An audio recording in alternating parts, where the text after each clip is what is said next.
Hoş geldiniz. Anladım. Merhaba. Merhaba.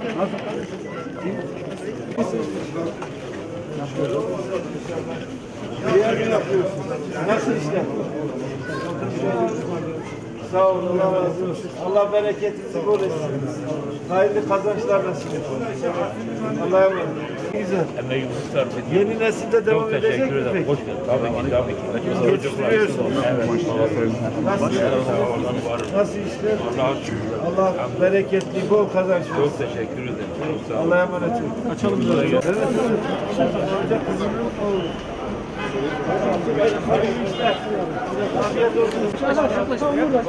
Açıyorum. Devam edin arkadaşlar. Devam edelim. Devam et. Arkadaşlar. Ben yukarı bak istiyorsun. Selamünaleyküm.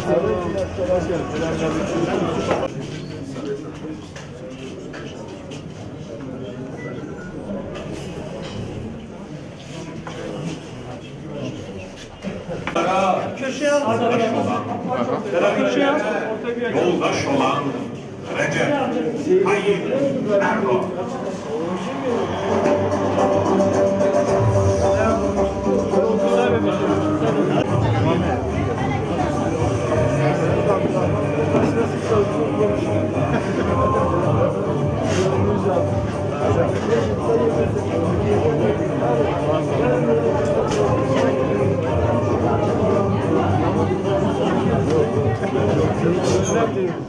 Son 10 seneden Türkiye çok önemli gelişmeler sağladı.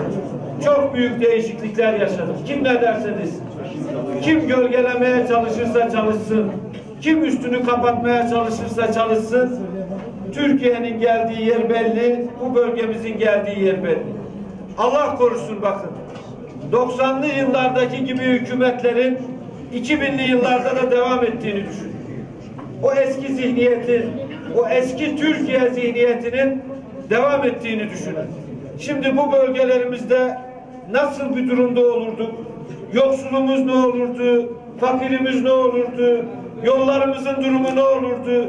Hastanelerimizin durumu ne olurdu?